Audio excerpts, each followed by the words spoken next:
He is a young prodigy with a bright future and a beautiful girlfriend, living the dream life. But all this changes when he gets kicked out of his party and is forced to start from scratch once again. So he gathers a group of outcasts and leads them to become the strongest triple-S class party in the world.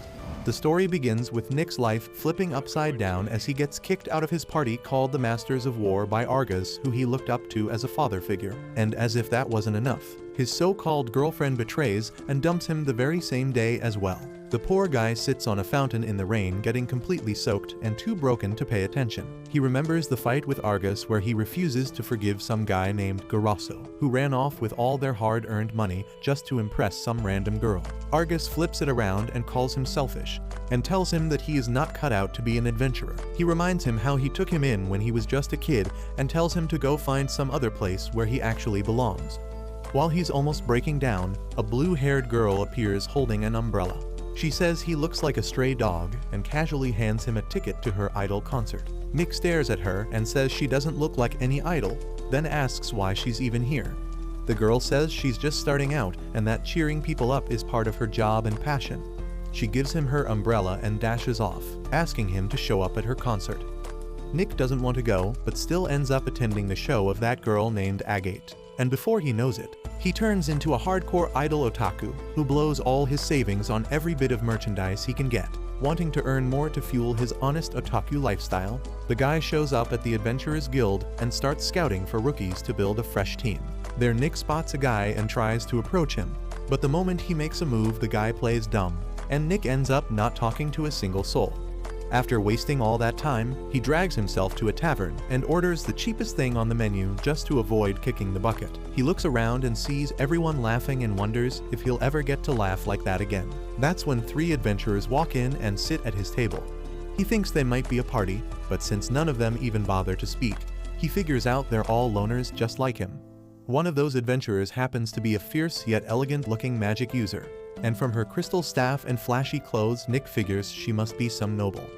After staring at her for a bit, his eyes shift to a drunken cleric who looks like he's already been kicked out of his church. Then he turns to the third one, which is a Dragonine girl.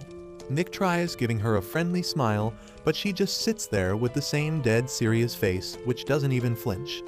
Just then their drinks arrive.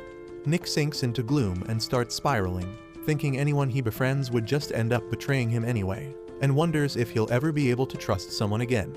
He downs the whole drink in one go and slams the mug on the table, only to hear the others do the exact same thing as they all shout in sync that they can't trust anyone either. They freeze and stare at each other in utter disbelief. The rich mage girl among them, named Tana, begins sharing her story.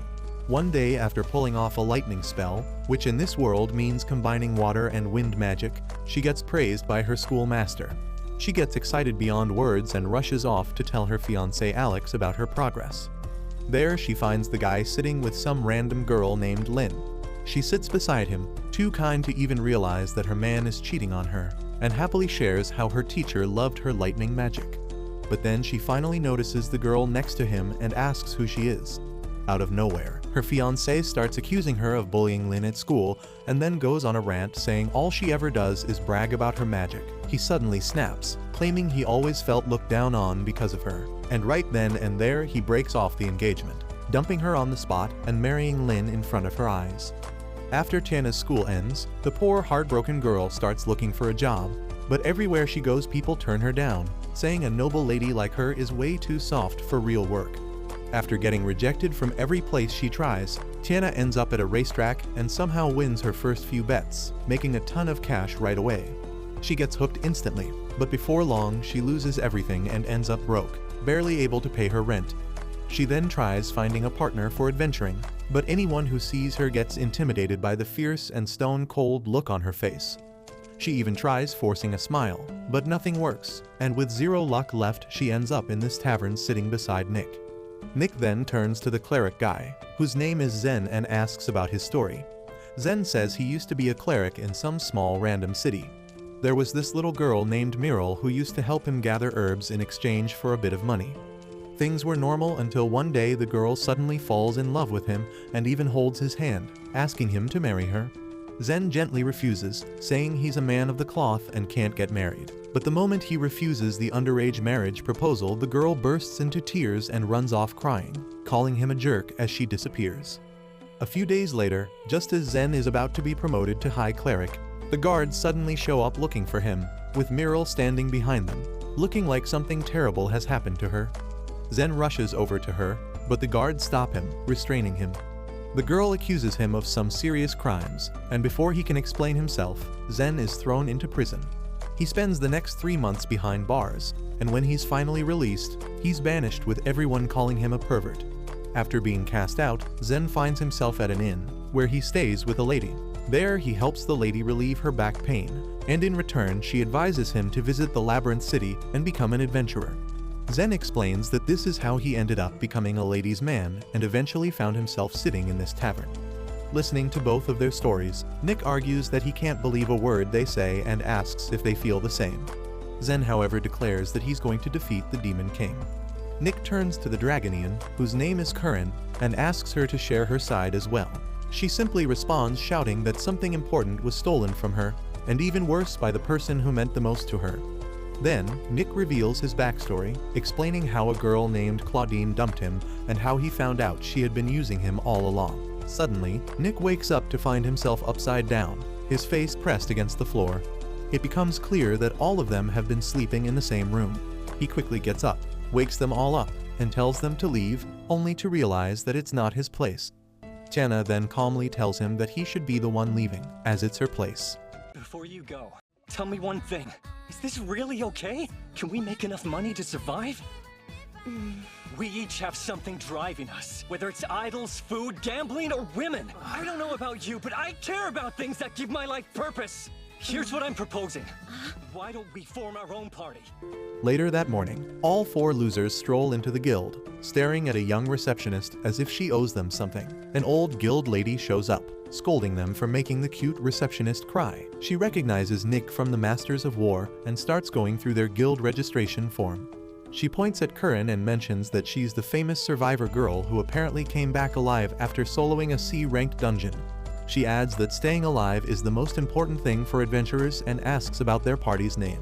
Nick proudly responds with Survivor and smiles, saying that no matter what, they'll make sure to come back alive. The others also approve of the name and shout out their new party name. After they're done with registration, Nick brings up 3 rules for their new party, which include never messing with each other's hobbies, always watching the money, and no matter what happens, they all have to come back alive. Instead of letting one person handle the cash, Nick suggests they all share responsibility for saving it. While explaining how they do it, they end up laughing and joking that Nick would be the worst at cracking the safe anyway. That's when Zem looks at him and asks why he's being so paranoid about the money part, upon which Nick shares a bit of his past to explain. Zem adds that Nick basically wants them to trust and doubt each other at the same time, which Curran finds kind of annoying. Still, they all talk about how much they wish they could trust someone again, but agree to stay skeptical for now just for their own sake. The party heads over to the Sticky Aqueducts, which turns out to be one of the 3 labyrinths they're allowed to explore while stuck at their starting rank G. Nick takes the lead and explains that once they manage to clear 2 dungeons, they would be promoted to F rank.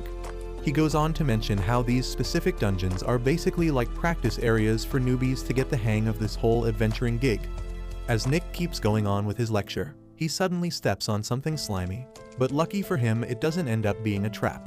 That's when he introduces the very first prey of the survivors' party, which just so happens to be a small, harmless-looking slime, munching on weeds. Everyone can't help but point out how adorable the little thing is. But Nick explains that even though this squishy cutie doesn't look threatening at all, it can actually turn into a giant menace that might start munching on cows if it manages to sneak into a farm. He then shows them how to deal with a slime and completely stuns everyone when he casually takes out its core, and that's all it takes. He wraps it up by telling them to make sure they collect all those crystals since they're meant to be exchanged for money later on. On their way to the top, Zem teases Tana by asking if joining the party was just a gamble for her, which makes her protest as she complains to Nick that Zem is breaking the rule by interfering in her business. Nick smiles and quietly wonders if forming this party might have actually been the right decision. Zem then tries taking down a slime and admits it feels kind of wrong to take a creature's life. Everyone tries convincing him, and they all end up discussing why monsters even attack humans, though no one really comes to a clear answer. Nick reminds them to stay alert, and Tana argues that the only change they've seen in slimes so far is that they've gotten faster. She then brags about how she once took out orcs and goblins, but right after that she trips, and Nick casually mentions that the slimes here shoot sticky fluids and are about as slippery as a banana peel. The mage gets embarrassed after messing up and quickly casts Icicle Dance in her rage, but she misses and accidentally fires it at Curran, who barely manages to block it with her sword. Tana asks if she's alright and apologizes, but Curran turns cold and tells her to be careful, arguing it might be her next time, who ends up striking her by mistake. This incident puts a dent in their newly formed bond, and the two girls begin avoiding each other. A while later, they reach the top floor of the dungeon, where Nick once again reminds everyone to stay alert. That's when Zem spots a massive slime monster, and Nick tells them it's the dungeon's boss. Hearing that, the mage suddenly charges at the monster, claiming she can take it down on her own, but only ends up creating a complete mess. The party ends up washing their clothes by the riverside after the mess. Nick explains how giant slimes react to strong magic by splashing slime everywhere. He then tells Zem that his place is in the rear and he should rely on others to protect him. Nick removes his armor and reveals all his strengths and weaknesses, even admitting he knows nothing about magic. When the others ask why he's revealing so much, he tells them that if they understand each other better, it might help them build trust. He gives a small pep talk, trying to lift their spirits and keep them motivated. Hearing this, Zem finally opens up and shares his own strengths and weaknesses too. Tana steps in front of Curran, bows an apology, and then reveals her strengths as well. This gesture seems to soften the dragonoid's heart, and when Tana sits down and starts acting cold, Curran lets out a sneeze that shoots a little ember toward her to start a fire and warm her up, though she jokingly claims she was trying to roast her alive but missed. That little moment finally seems to patch things up between the two. Next, our heroes make their way to the Goblin Forest, where Nick explains that these monsters are generally weak as long as no one ends up getting surrounded by a whole pack. Just then, a goblin jumps out and attacks Zem out of nowhere, but luckily he manages to deflect the attack. Nick steps in quickly and finishes the creature off. After that, the survivors go up against a whole horde of goblins, most of which Nick takes down on his own. That's when Tana reveals her detection skill. With her skill, Tana points out that one of the monsters is holding way too much magic to be just a regular goblin. Nick tells the team it's likely an ogre, which is an evolved form of a hobgoblin. The survivors briefly consider retreating, but then agree to move forward, reasoning about both the reward and the people who could be in danger if they leave the goblins and the ogre unchecked.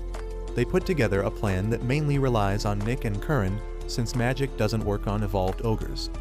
On their way, Curran and Tana again bring up their trust issues nonsense, and end up agreeing to give each other another shot. All of a sudden, Curran senses a monster nearby and takes off after it, with the others quickly following behind. Zem casts a magic buff to boost their strength, while Tana uses her spells to clear the path ahead.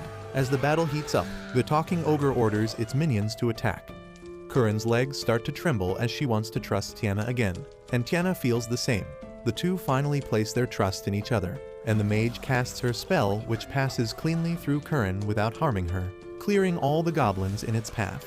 Curran then charges ahead and, with her flaming sword, unleashes a fire dragon strike that brings the giant ogre down. After the fight, Nick begins collecting goblin horns to use as proof for payment and asks the others to help. While Curran places a horn in her bag, she finds a pendant that brings back some memory, leaving her quietly upset. Just then, Nick stumbles upon another ogre that he suspects is mid-evolution. He struggles a bit during the fight, and after pulling out the horn he loses his grip. The horn slips from his hand and falls right onto Curran's pendant, cracking it. We see a flashback where Curran lies limp on the floor of an eerie dungeon as she groans in pain until a nightmare-sized insect crawls over her face and jolts her awake. She pulls out her pendant and stares at it, trying to process that it wasn't just a dream. Back when she was with her last party, Curran walks through the market while a scheming merchant notices how much she likes a pendant and tries to scam her. As she walks away, he yells that Dragonian monsters like her should be careful since she damaged his goods with her dirty paws and threatens to call the knights on her if she doesn't pay up. Curran begins to worry, but a blonde man named Kalios appears and reminds her not to stray from him when she's shopping. The scummy merchant complains to Kalios about Curran's oopsie, so the man grabs the pendant from him and tells her to go ahead and scratch it again. leaving both of them speechless. He makes a bold bet that he'll pay double if she's actually guilty, and then has Curran peel it like a potato, exposing the merchant's filthy scam. Without making a big deal, he pulls out the real pendant Curran liked from his pocket and, after getting his money back, hands it to her before making a smooth and confident exit. You see, Dragonians are a proud demi-human race whose destiny is to aid the hero and save the world, which is exactly why she spent every single day supporting Kalios's party. The next day, Curran is polishing her family's dragon gem when Kalios asks if she's ready to head out and tells her to leave her things behind since no one would dare steal from them. With that, Curran follows the man she's proud to serve with all her heart on a mission where, as usual, the others shower her with compliments, though it's Kalios's approval that brings her the most joy. Afterward, she offers to help with the grunt work, but Kalios tells her to trust her party and save her strength for when it truly counts. As they near the boss, the pot snake, he assures her he's got her back, and Curran charges in without hesitation. She slams her shoulder into the pot, which enrages the serpent and draws its full attention to her, prompting the rest of her party to jump in. She asks Kalios why it's glowing like that, but he keeps telling her to just trust them and hold its focus. She keeps calling out to him until the serpent coils around her and paralyzes her with its toxic breath, leaving her gasping for air and dropping like a sack of potatoes. The blonde guy and his party begin gathering the loot and casually thank their tough dragon girl for being the perfect bait for the famously lethal poison. The last thing she sees before blacking out is all of them walking away without a single glance back at her life. Later, she manages to crutch her way back, fueled by rage and determined to retrieve the dragon gem her father gave her, since it's crafted from the finest materials and has grown stronger alongside her throughout her life. Filled with conviction, she finally collapses just outside the inn, where the innkeeper tells her that Kalios and his party claimed she died and then vanished. She asks what happened to her belongings, and he says Kalios promised to return everything to her family. Curran gets a flashback of his warm face telling her to trust him, and almost throws away the filthy gift he gave her. But then the grief overwhelms her, and her knees give out completely. After that, she goes through a period of soul searching until one day, while starving, she sees an adventurer enter the tavern, and quite literally blows the door open. She overhears that he's Fifths, the famous solo eater.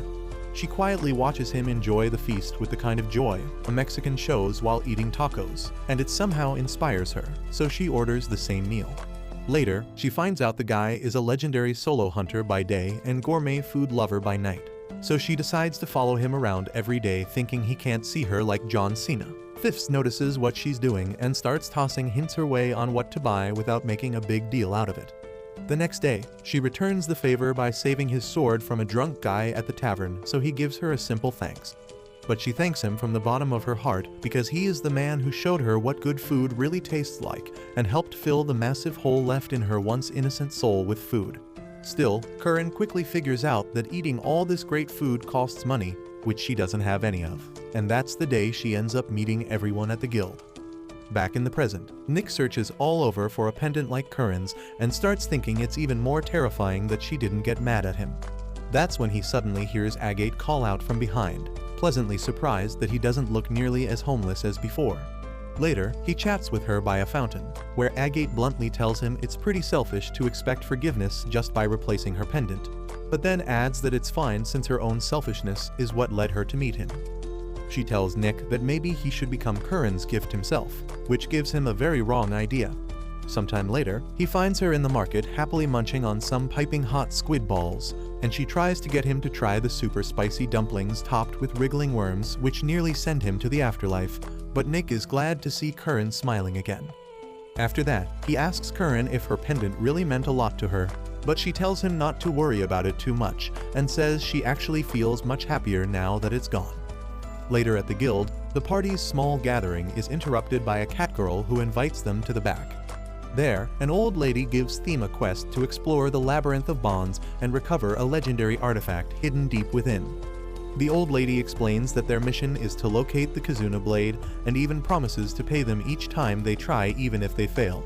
Shocked that she's offering thousands for what sounds like a beginner-level job, Nick gets suspicious and insists she lay out every detail she has and put it all in writing so she doesn't try to pull something shady when it's time to pay up. With that settled, they charge through the dungeon like it's a casual adventure hunting for the sword, while Nick still can't shake the thought of Curran's pendant. Zem is amazed by the Labyrinth's scientifically advanced design, but Nick tells them all to stop chatting and focus on spotting any hidden passages. Meanwhile, a mysterious voice watches their progress through surveillance cameras, eager to see whether this mismatched party can actually survive until the very end. Moving down the stairs, Nick leads the party as far as their map goes until they arrive at a dead end. But he quickly notices that the lamps are supposed to be red instead of green. So Nick rushes straight in, saying he likes to be thorough, and also maybe because he smells a hidden room full of money like Mr. Krabs. A door suddenly opens up, and they head inside. They find a big, dark room with tanks lined up, so Tana asks if they seriously have to search the whole place. But Nick points out the obvious and heads straight toward the pedestal with the shining light. Tana quickly stops them and scans for any traps using her magic sight, and the space shows up suspiciously clear. But the moment they get near the pedestal, the lights suddenly pop on, and a voice calls out to the party and congratulates them on their brave journey. As the old man's voice coming from the sword keeps spouting nonsense, Nick ignores it and carefully examines the broken sword sitting there. Tana thinks it might be a magic sword, but Nick calls it more trash than his waifu, which really sets off the talking sword. Nick tells the senile blade to quit going full Shakespeare on them and just tell them where the Sword of Bonds is. They're all shocked when the sword says it's exactly what they've been looking for, pretending to go along with the old-timer.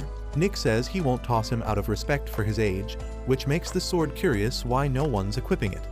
Once it figures out that none of them actually use a short sword, it starts panicking about what they plan to do with its greatness, so Nick casually says they're obviously gonna sell it for some sweet cash.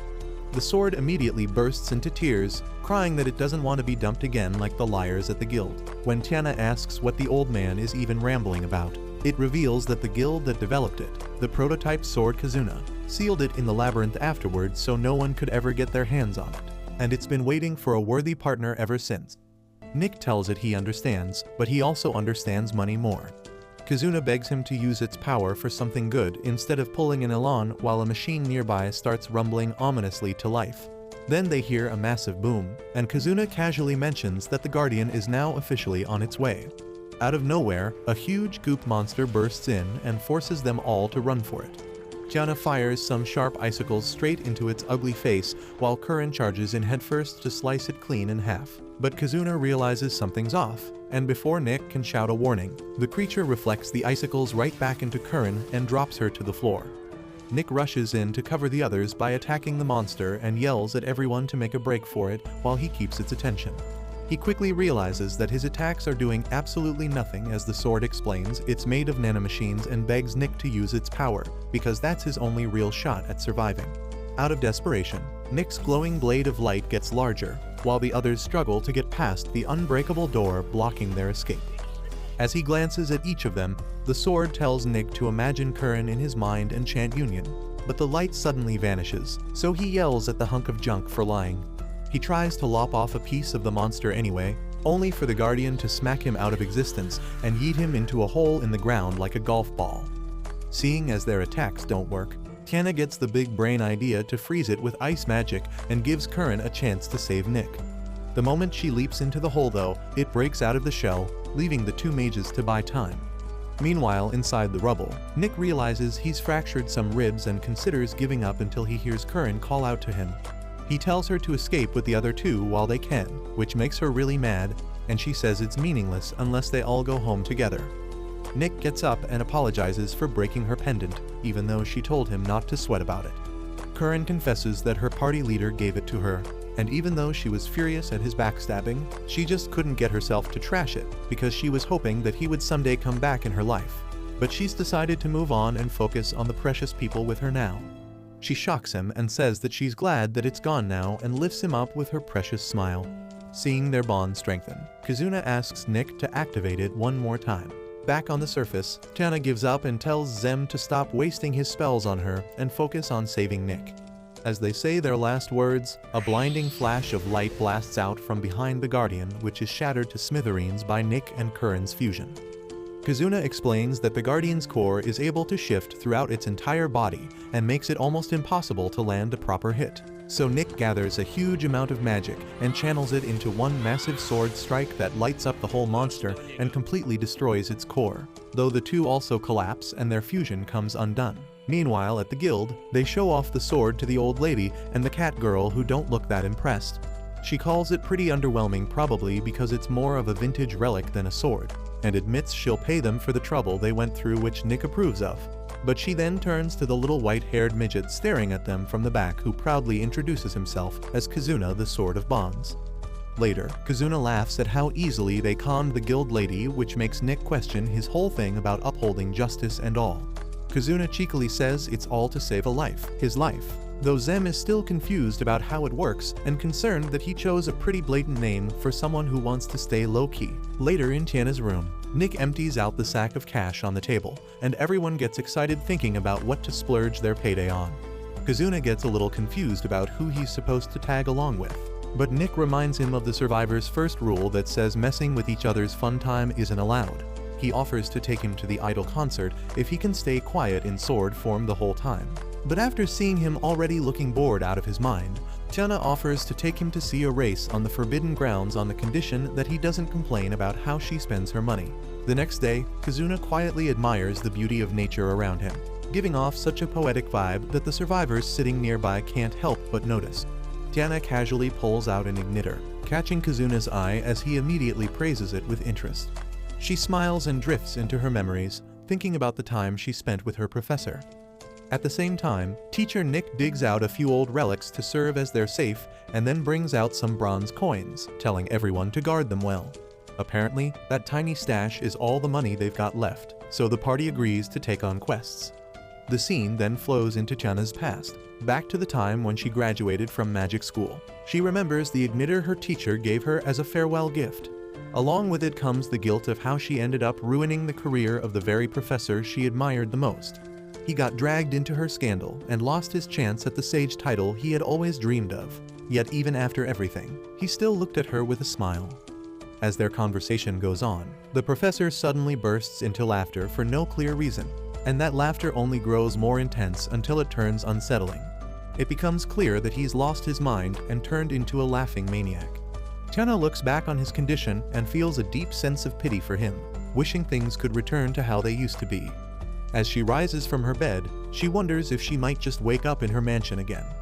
Meanwhile, Curran wakes up too, followed shortly by Zem. At the same time, Nick finds himself trapped in a dream about Claudine, but it quickly turns into a nightmare, snapping him awake as he pants heavily. He starts to wonder if it was telepathy, and if Kazuna has been sleep-talking inside his dream.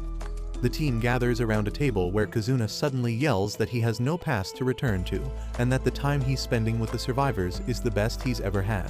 Later, they head off to an icy dungeon glistening with snow crystals, where they soon spot a Razatu ogre. While everyone is communicating quietly through telepathy, Kazuna ends up ruining the meaning of it as he charges straight at the monster, hoping to show off his skills. He actually does pretty well with the sword and even reveals a new move called Parallel, which lets him create a duplicate of himself.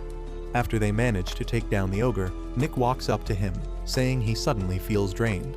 Kazuna admits it was his doing, and he has used their stamina and magic to activate his skills. He adds that he can create up to 5 copies, and all of these abilities were copies from a swordsman who used him once. Tana calls it straight up cheating, but Nick says he's just glad Kazuna's on their side. Kazuna then brings up using Union again, though Nick shoots that down, saying anything that leaves them collapsing right after a battle is too risky to use often. Meanwhile, all Curran can think of as usual is food. As they reach a food court, Nick finds himself thinking back to the dream he had last night. While they're sitting at the table, Curran starts tossing out some completely useless food advice. And when Nick teases her about how she's the one who eats through their budget, she just throws the survivor's first rule right back at him and shuts him up. Just as Nick starts thinking about her again, he spots his old flame Claudine sitting nearby, clearly working her charm on another poor kid who's already fallen for her act. She's crying about how she has to go back to her mother who doesn't have much time left, using a sympathy card to wrap the kid around her finger. Right then, Nick shows up beside them and starts mocking her with sharp little jabs that slowly expose her drama. The new victim turns to Claudine and asks who Nick is, and Claudine looks ready to explode. Nick then hands the boy his gift back, saying it's not even her birthday, blowing the whole thing wide open. The confused kid turns to Nick and asks if everything Claudine told him was just a lie.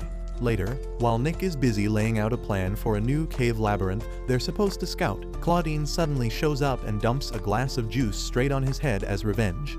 But Nick stays completely calm and simply asks if her mother is doing well. She even brings along that big cat guy named Leon from earlier, who tries to intimidate Nick by warning him to treat Claudine better. Nick shoots back with a smirk, asking if the guy is also part of the Iron Kitties, which instantly makes Claudine snap, yelling that the name was Iron Tigers and not Kitties. As the argument heats up, Leon tells Nick to step outside so they can settle this with a fight.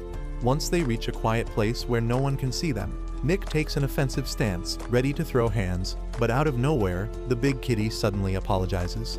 He thanks Nick for finally putting an end to Claudine's nonsense and even says Nick can have her now. Leon admits he's used her enough and that she's got tons of enemies chasing her down just like Nick. Then he casually asks if Nick has also been scamming the new recruits in his party. Nick looks furious for a second but suddenly bursts out laughing like a complete maniac. And just when Leon starts thinking they're on the same wavelength, Nick punches him right on the chin and sends him crashing to the ground. The fight kicks off but ends almost immediately since the big kitty doesn't stand a chance against our teacher Nick. Nick restrains him and explains that while he also wants money, scamming his friends for it would make the money worthless. Right then, a new guy sneaks up from behind and lands a surprise wind attack on Nick, which catches him off guard. But before this guy can even finish bragging, our Dragonian girl drops in with a perfect ambush of her own. Just then, the guild lady, Vilma, arrives, and the big kitty suddenly proposes a math-based bare-knuckle battle to settle things once and for all, appointing the receptionist as their referee. The next day, the guild lady explains there are 10 rounds in the maths brawl, where the problems keep getting harder each time, and each round only ends when one side finishes their calculations, with the side scoring higher getting a free hit. Just as Curran starts worrying about how big a responsibility it sounds, everyone gets shocked when she ends up winning the draw, and she starts having a seizure just from thinking about maths, while Claudine's taunt makes her want to jump off a cliff. After that, she takes a mock test and Zem congratulates her, saying she's got decent potential once she puts in some study. He hands her the sheet, which makes her really sad, but he cheers her up by saying that after her training she'll be Einstein in no time. On their way out, Kazuna offers to fight for them, but Zem thinks he's way too strong and insists it's a problem they need to handle on their own. So they spend the next few weeks carefully planning their strategy while Zem gathers some intel from his ladies. The night before the competition, Nick tells everyone there's no doubt Claudine's team will try something sneaky and reveals they've pulled this kind of trick before. Zem adds that his night ladies told him the Tigers party is way smarter than it seems and has some method of sharing info no one can detect. Tana guesses they're using thought gems, which are basically the Temu version of Kazuna's telepathy. Nick tells Curran she just needs to keep solving her problems until Tana gives the signal.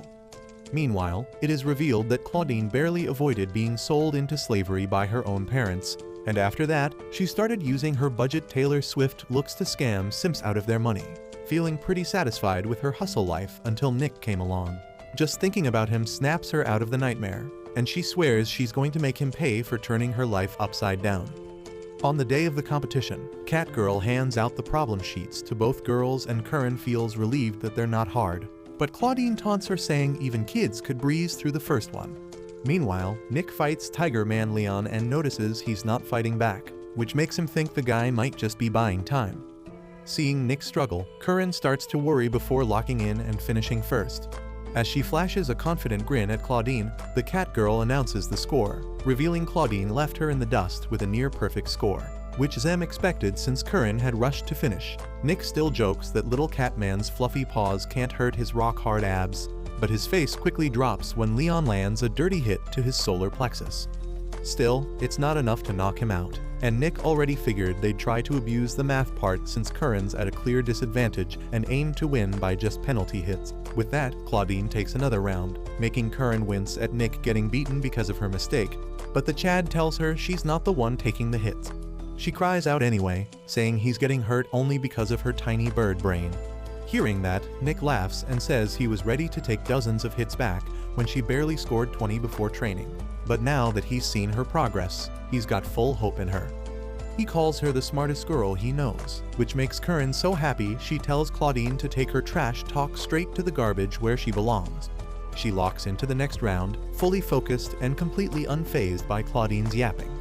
Meanwhile, Tana keeps a close eye on Claudine, waiting to catch her the moment the problems start getting tougher and Curran begins falling behind, while Claudine breezes through the equations by cheating like a smug little gremlin. Seeing Nick at his limit, Tana scans the area with her magic sight, but spots no signs of foul play. After Nick takes another penalty hit, Tana gets everyone's attention with a sharp whack of her pipe and tells the guild lady she doesn't have time to sit through a slow math match, suggesting they drop all the problems at once. The guild lady warns that doing so means whoever finishes first is basically guaranteed to win with 7 penalty punches in a row, but Nick just grins and tells her to bring it on. With that, the cat girl hands all the sheets to Curran and the snake girl, and Tana keeps her eyes sharp as she waits for Claudine to finally show her cheating hand. Seeing Curran go full throttle, Claudine gets cocky and tells her guy hidden somewhere to bring out the calculator. As the two girls fiercely wield their pencils, Tana notices a magic signature in the distance and moves out with the party. Nick catches on and taunts Leon about his missing team member, which makes the Tiger Man worry they've figured out their big brain plan. In a panic, he yells at Claudine to stop, but that only makes her angrier and raises the guild lady's suspicion. Meanwhile, Claudine struggles to coordinate with a nerd in the tower, so Kazuna finally drops in with the rest of the party greeting him from behind. Meanwhile, Claudine is at her wit's end and gets so frustrated she yells at the nerd that he's taking too darn long. Just then, Tana shows up with the robed idiot, waving their thought gem for everyone to see. Guild lady asks the blonde girl if she's also got one, much to Tana's anger. With that, the guards escort the oversized pussycat to jail, but Claudine starts rambling that she's struggled her whole life and no one has the right to blame her. Curran doesn't buy it, and Tana states that everyone gets a chance to change. Later that night, they all head to the tavern to celebrate Curran's MVP math skills. While being thrown behind bars, the Tiger Man slips back into his memories, thinking about an adventure party known as the Silver Tigers. The one leading that group was Bishot, someone who stood out with his sharp intelligence among the otherwise dim-witted Tigerians, and that guy happened to be his very own brother. Thanks to Bishot's brains, they managed to conquer the infamous Mechasteel Moonhell Labyrinth and swipe the treasure hidden deep within it. But his reckless nature ends up costing him his life early on, leaving Leon with a heavy distrust towards humans. Right then, a guard steps into the Tigerian's cell, draws his sword without warning, and holds it toward him while demanding to know the location of the treasures his party once sold, since not even the black market left a single trace of them. When the guard asks if he still has the treasures on him, Leon flashes a sly smirk and throws back a question of his own, wondering how he figured it out. Turns out, there's one item Leon never dared to sell, simply because it's way too dangerous to handle. With no other option left, he finally calls it forth, revealing the Sword of Evolution, a weapon that strangely looks a whole lot like Kazuna. Meanwhile, our survivors are out enjoying the huge pile of money they recently earned. Being the undisputed queen of gamblers, Tana sits confidently at a casino table, fully immersed in the game while keeping a sharp eye on everyone around her. At the same time, Nick shows up to tag along with Kazuna, who originally came just to grab some ice cream, but ends up completely ticked off when it gets sold right before his turn. Seeing that they're already here, Nick casually asks if Kazuna wants to try gambling too, but the sword replies that he can't due to the ethics protocols hardwired into him. That's when Kazuna notices a man holding a set of cards and learns that these particular cards are laced with anti-magic to keep people from cheating. Just then, a big bad lion is seen approaching the casino trying to look for its prey. Back inside, Tana calmly soaks in the sweet scent of her incoming victory, fully aware that no one in this room stands a chance against her. Just as she wins and gets ready to leave, the big bad lion from earlier storms into the casino, causing a whole mess and throwing everything into chaos. The guy starts looking around, and it quickly becomes obvious that he's here for our hero Nick and is holding on to some serious grudge. As his thoughts focus on Nick, it's revealed that this monster is actually Leon, and his beastly transformation has something to do with the sword he summoned earlier. He remembers just how much he used to envy our guy. As the story rewinds to the cell, the sword slices through Leon's restraints and asks if he's finally ready to unleash his destructive powers, wanting to know who he plans to annihilate first. The sight of the blade and the deadly pressure it gives off is so intense that the guard nearby ends up leaking into his pants. Leon calmly tells the Sword of Destruction who his target is, and when he questions whether the weapon's still strong enough, it proudly snaps back that it's from 100 years ago, and that tech has only gotten worse since then. With no hesitation, Leon grabs the sword, yells out evolution, and transforms into this terrifying beast. As Leon keeps tearing the place apart, Tana turns to Agate and asks who let the oversized pussycat into the casino. She starts to get nervous, realizing she handed over her weapon when she came in, and right then the big cat steps in front of her demanding to know where Nick is. Tana casually asks who he even is, but freezes the moment she realizes it's actually Leon. Surprised at how massive he's gotten, she still refuses to give up Nick's location. Leon doesn't take it lightly and threatens to end her right there, warning her that his sense of smell has evolved so much he can now sniff out lies. The lady calmly gets the oversized cat talking, purposely making him drop his guard before suddenly blasting him with her lightning flash and roasting him. She makes a run for it, but the big pussy bounces back instantly and hurls a whole casino table in front of her, blocking her path. Tana's eyes widen as she struggles to understand how the beast healed so fast. Thinking quickly, she turns to Agate's manager and tells him to protect her, pointing out that she's basically his ticket to a fortune.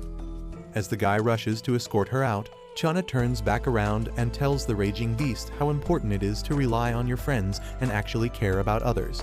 Leon sniffs the air using his ultra-evolved senses to catch even the tiniest lies, but finds nothing wrong in her words. The idea doesn't sit right with him, and he scoffs, calling it pathetic while wondering if this is what hope actually smells like.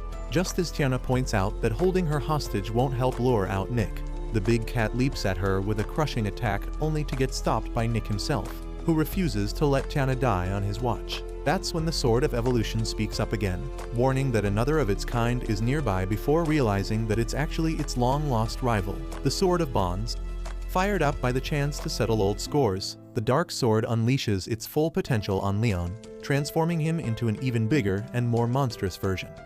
The Sword of Bonds immediately sees how dangerous this is, recognizing that the dark weapon is now devouring not just Leon's body, but also his mind. As the clash begins, Tana calls out to our boy to use Union, and he swiftly takes the chance, managing to fuse with her on the spot. From that fusion emerges a stunningly majestic, almost girl figure with long hair. Their union form blasts out a freezing move called Ice Age, following it up with another strike, but Leon powers right through like it's nothing. Right then, a crack forms in his rage and Leon starts questioning why he's doing any of this, realizing there's no real goal as he just wanted to mess around with Nick for a bit. But the Berserk Sword has pushed him too far, and now innocent people are getting hurt. The sword senses Leon beginning to calm down and desperately tries to push him back into madness, telling him to enjoy watching others suffer. But Leon doesn't fall for it this time. Even so, the Sword of Evolution coldly tells him it's already too late to turn back. Leon fights against the sword's control, trying to break free while it uses his worst memories against him. He shouts for help, and suddenly, a holy light appears, followed by Nick and Tana's majestic union form, who launches anti-magic cards to break the sword's hold. With their help, Leon gets saved and again finds himself back in his cell, reflecting on his actions. Nick shows up for a visit and Leon greets him with a smirk, joking if he's just here to check out a tiger in a zoo. Nick assures him that luckily no one at the casino died, though the place itself is now a complete wreck, which visibly puts Leon at ease before the guy leaves after a short but much needed chat. The following day, Nick is out for a run when he hears Agate's voice motivating him in his head. He thinks his simp levels are getting out of hand, but when she mentions he has to buy merchandise to reach the next level, he's disappointed by how greedy she is. The two take a break in the park, and Agate asks him if he's found a purpose in life now, confessing she'd feel guilty if he became a waste of oxygen like some of her fans. This leaves Nick speechless, and he thanks her for saving him from becoming a petty criminal, saying she really became his idol that day. Agate goes deep in thought and suddenly gets sentimental, which Nick figures is the real reason she went on hiatus. Back at her boyfriend Donnie's pub, we see Agate, whose real name is Belle Hadgens, before she became an idol. She used to sing just for fun until one day, a producer showed up and recruited her for his company. Her boyfriend tries to chase off the bald producer, but when he hears how much money it could make, he throws up his hands and becomes her manager. That night, she watches an idol shine like a diamond on stage, and it lights a fire in her heart to sing and have fans accept her. Before she knows it, she's in an idol trio named after Jules, and while she enjoys every moment of it, her life with Donnie starts to crumble as he turns into a deadbeat gold digger who only sees her as a walking bag of cash and refuses to admit he has a gambling problem. A few days later, Agate sits alone, thinking about how far Donnie's fallen from the dream he once shared with her. He used to talk about opening a bar that would make Gordon Ramsay proud. That's the day she sees Claudine roast the life out of Nick's non-existent dignity, leaving him so crushed he walks into the rain and sits there like a lifeless husk. So she decides to talk to him out of pity. A couple days later, Agate finds herself in a casino where Donnie burns his winnings. There, she spots an angel who's more of a gambling demon than anything, effortlessly putting everyone at the table to shame. A short while later, the angel transforms into a magical being and slays a monster right in front of her eyes, leaving Agate completely awestruck. Later, her producer makes Donnie sign a contract to settle all his debts, with the condition that he has to forget Agate and never contact her again. Agate feels a heavy sadness and tells him she really likes him, but she's doing this because he stopped looking at her. She adds that he's bad for her now, and she's tired of trying to fix him. Donnie cracks up, then says he's going to hit it big and show her. With a self-satisfied grin, he walks out of her life for good. After that, Nick shows up at Agate's comeback concert, where she opens with a smile as cheerful as always and tells her fans about meeting an angel during the recent casino incident. Hearing her mention the aura farming knight who saved her life and left without even giving her name, Nick feels an uncanny familiarity. She shocks him further by revealing that her comeback song is about her new hero, the legendary paladin, to share the hope she gained when she was down in the dumps with her fans. After the concert, Agate pulls the telepathy trick with Nick at the park again and keeps clowning on him for being hopelessly delusional until he tells her to stop playing and just spill whatever is actually stressing her out. She hesitates a little, but then lets it all pour out, and the two end up having a surprisingly wholesome heart-to-heart. The next day, Kazuna brings Zem a magazine that talks about a strange phantom known as the Stepping Man, a guy who apparently spends his nights kidnapping kids. Kazuna gets super excited explaining how this guy can jump around in mid-air and how nobody has been able to catch him so far. Curran argues that they should probably stop him if he's really evil, but Nick jumps in saying the whole thing sounds fake, though Kazuna immediately starts arguing like a stubborn kid, insisting that the guy is totally real. That's when a green-haired lady named Olivia Taylor suddenly appears, thrilled to hear the name Stepping Man, and proudly reveals that she's the one who wrote the magazine article. Olivia explains that whenever something suspicious is going on in the city of Labyrinth, she always makes it her mission to dig deep and figure out who's behind it. Later that night, Zem, while being drunk, stumbles toward a narrow alley following a little girl, and right before his eyes, the child suddenly gets snatched and vanishes from sight. While walking with Nick, Kazuna suddenly comes to a halt and tells him that Zem is in danger, prompting the two to rush off in search of their friend and finding Zem just in time as he stops the nearly invisible Stepping Man from kidnapping the girl. It turns out the Stepping Man is very much real, and Kazuna immediately engages him in a fight, though the culprit ends up escaping from the scene. Once they're out of trouble, Zem brings the little girl to a woman named Red who starts tending to her. Nick begins questioning the girl about who the man was and what she was doing out there. The girl responds that it really was the Stepping Man and explains that her mother had been tracking him down before ending up in the hospital. The group then finds out that her name is Rihanna, and Zem adds that they believe what she says. Suddenly, Rihanna asks Zem to take her on as his student, clearly impressed by his bravery. But Zem responds that she's at least 15 years too young to be his pupil. She then eagerly asks what she should do to train until then, and Zem simply tells her to rest and never try anything dangerous like chasing after the Stepping Man again. Rihanna quickly agrees and happily calls Zem her master. The next day, our survivors make their way to the Bounty Guild, hoping to dig up some information on the Stepping Man. But the cat lady at the counter refuses to hand out details on valuable bounties that easily and quickly recognizes Nick as a former member of the Masters of War. She hands them a simple bounty instead, assigning them a guy named Hale Hardy and promising a reward of a few 100,000 dinas if they manage to catch him. As the receptionist calls out the name of their party, the other bounty hunters in the room start paying attention and immediately recognize them, with one of them mocking them for being clueless about how bounty hunting really works. Not one to let that slide, our gambling queen Tana throws down a bet with the guy, offering him a turn. After getting their mission, the survivors head to the slums known as Garbage Collection. Hoping to track down their target there, the party approaches the gatekeeper and tries to squeeze some information out of him. Instead of being helpful, the guy rambles on about some guy named Greg, whose dog recently gave birth to 10 male pups. And just when the survivors are about to give up and walk away, realizing they're not getting anything useful from him, he suddenly warns them never to cross paths with someone named Nalgava. On their way through the area, a group of thugs attempt to rob them, but the party takes them down with ease, and Nick gets the leader to spill that the man they're hunting can likely be found in the bedrooms. The party moves forward, passing through the slums and seeing firsthand how miserable the conditions are for the people living there. Kazuna quickly recognizes the area, and in no time, they find their target. Hale tries to make a run for it, but they swiftly tie him up with ropes. Just then, a bald man appears, revealing himself to be Nalgava, who claims Hale as his patient. He demands to know why they're taking his patient and gets angry. Nick calmly explains the situation, and after a brief back and forth, Nalgava reluctantly lets them go, arguing that a sinner like him can't be forgiven for his sins. It's revealed that Nalgava, like Zem, is also an ex-priest and is qualified enough to treat highly contagious diseases, but for some unknown reasons, he's now stuck in the slums.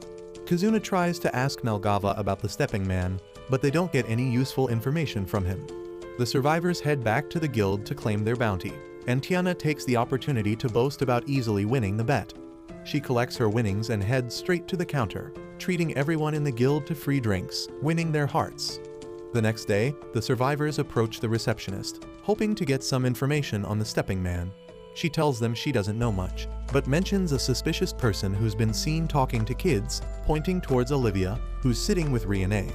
The survivors grow wary of Olivia and decide to investigate further, wondering if she might be the culprit.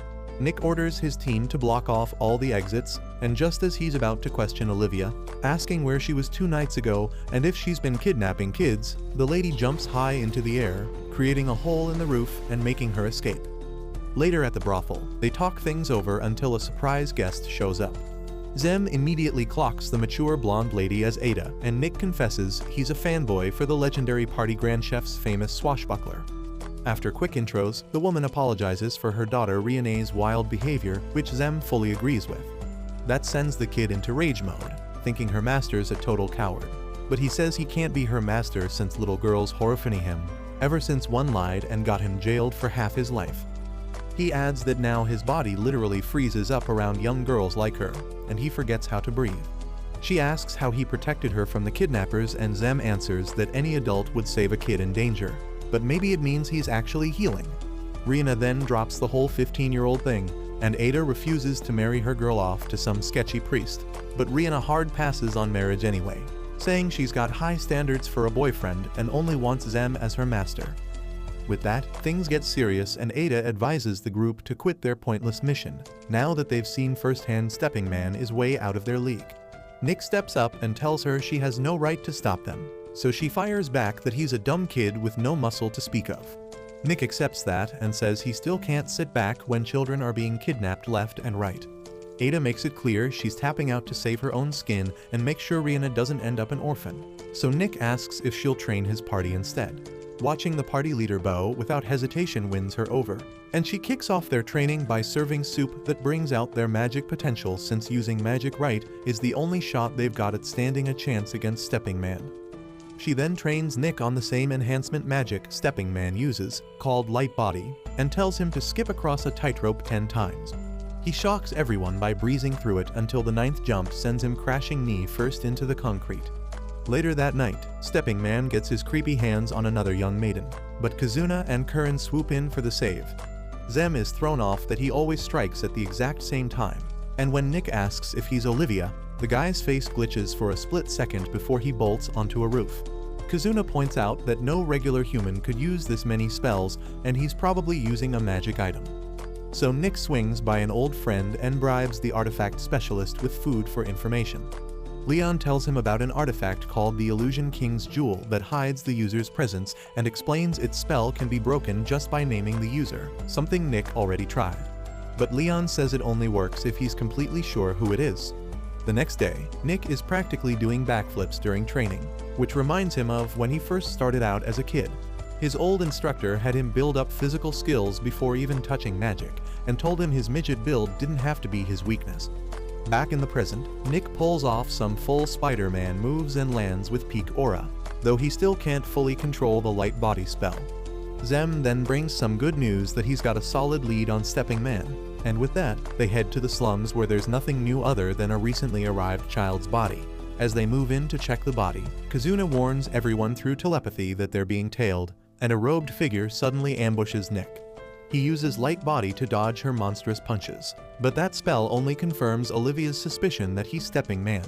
She starts wrecking the rails like they're made of tissue paper and responds to Kazuna's signature technique with her own shadow clones. Nick takes the chance and shouts at Olivia to just admit it.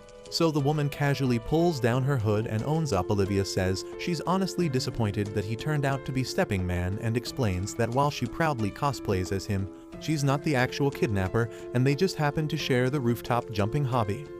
Putting that aside, they open the coffin in the mortuary together and don't notice anything strange about the body at first. But Olivia tells them to look closer, and sure enough the girl looks way too perfect, meaning their senses are being tricked by magic.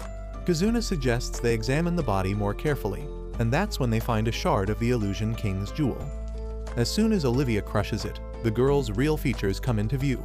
Back at the brothel, they identify her as the daughter of a runaway blacksmith's kid.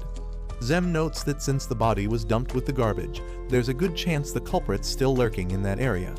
As he promises they'll return the girl to her parents and get justice, Zem quietly admits he has a pretty solid idea who Stepping Man really is. The following night, Nick catches Stepping Man on a rooftop again. He mocks the faceless figure for missing his sneak attack, and the guy surprises him by complimenting his polished martial arts. Nick shifts to a serious tone and demands to know why he keeps using the same tactics when he knows they've been exposed, but Stepping Man answers by throwing out his chains. Nick charges in for close combat and says he's figured out the reason behind the kidnappings, especially near the garbage collection sites. Stepping Man doesn't buy it, but Nick stops his kick just inches from his face and pulls back. He points out how sus an overqualified doctor running research in the slums is and calls out Nelgava's name without hesitation. As the clouds part and moonlight hits his face, Nelgava's veil fades while he congratulates Nick for discovering the truth. Nick says it all became obvious once they found out the kids had yellow demon sickness, and there's no way it would spread from the slums to city kids without some filthy bastard pulling strings, then grins that his doctor clued him in. He adds that Zem also figured out the plan to kidnap kids for use as research subjects in a crazed hunt for a cure. Since Nelgava clearly isn't in the mood to talk, Nick charges in and drops a brutal combo that the old man reads like a book until Nick lands a kick so hard it breaks through the roof and sends them both crashing into the storehouse below. He smugly thanks the doctor for always taking the same path, and the rest of the team arrives ready to jump his wrinkled self. Zem uses the moment to ask why he stopped this low, and Nelgava says it's all for his daughter. But Zem already knows yellow demon sickness is a venereal disease, and says the girl caught it by accident from a patient sample while trying to follow in her father's footsteps, though no one paused before spreading nasty rumors. The old doctor breaks into a gut-wrenching rant about why his daughter had to die and collapses as he claims he's now willing to sacrifice as many children as it takes to find the cure she needed. Zem feels let down by the senior he once admired and asks how he manages to live with himself. The doctor says he's being naive and should understand that everyone carries a dark side, and as a father, his duty outweighs what others think of his twisted methods. Zem says he's heard enough and brings the man crashing back to reality. He asks if the doctor even remembers the little girl whose life he stole, then gets furious that the bald old man already forgot one of his many victims. He tells him about the look on her parents' faces when he returned her lifeless body and how the entire neighborhood grieved with tears. Zem reminds him that all those kids aren't just nameless strays and are loved by someone, just like his daughter was.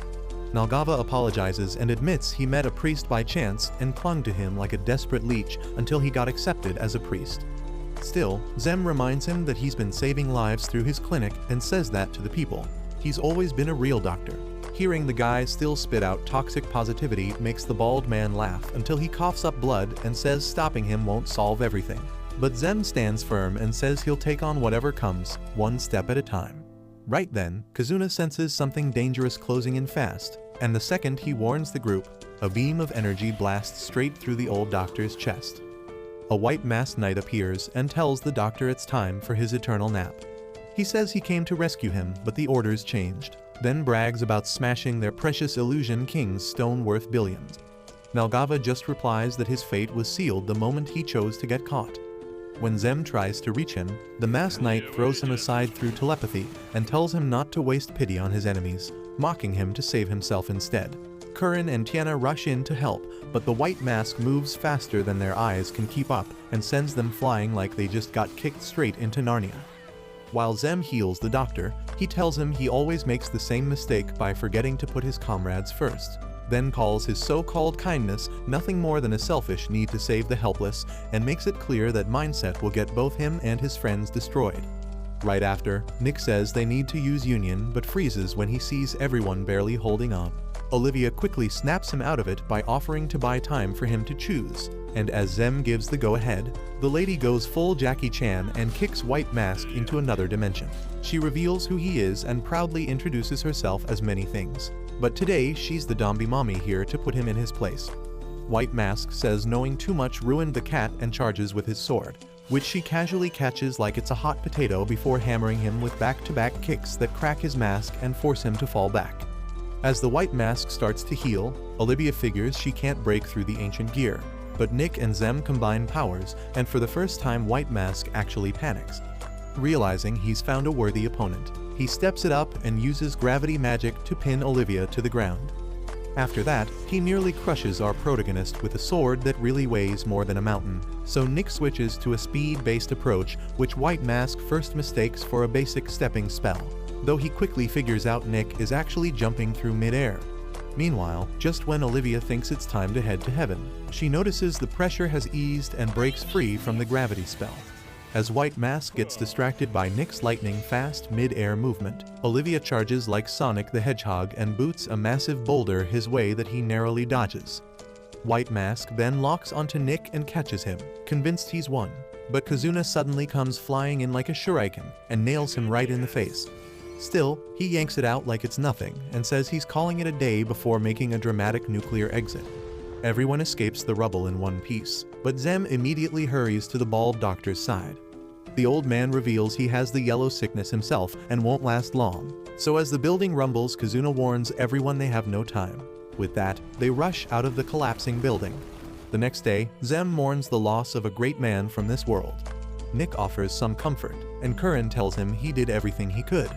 After wiping away a few manly tears, they regroup as Kazuna says the big case is finally closed, though Olivia reminds him that White Mask was just one part of a larger organization. There's always a top dog pulling strings from the shadows, and with their stockpile of ancient weapons, they could cause all kinds of chaos. Hearing that, Nick turns to the green-haired monster of a lady and asks who she really is in all this.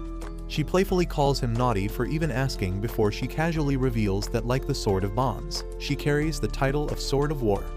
Since that day, the survivors spend most of their days in bed, realizing just how weak they really are after facing White Mask. While staring at a broken old sword, Nick remembers being in a carriage with his parents on the way to where his uncle Argus lives, when he hears his father go silent and his mother shoves him like a toy into a hidden compartment and tells him they love him very much. He hears swords clashing and someone yelling that Argus betrayed them, and he barely escapes the fatty who takes the cash and even checks the compartment. But Nick's luck turns worse when he runs into a huge man with a knife right as the fatty catches up. Just as he shuts his eyes, the big guy finishes off the walking Big Mac and mutters an apology. Nick later learns the man is actually his uncle Argus and becomes his student, driven by the regret of being useless and failing to protect his parents. Wondering what he could have done to change how things turned out, Nick lies in bed as his thoughts grow darker until he drifts off. He wakes to the sound of rain pouring and Agate singing nearby. Letting the umbrella she lent him slip and land on her head, they end up sharing a quiet, sweet moment, talking through the night. Meanwhile, Zem takes over Dr. Nelgava's clinic and finds real joy in helping the people from the slums who need it most. He realizes it's impossible for him to hate the doctor and finally accepts his selfish desire as he sees the smile on a patient's face.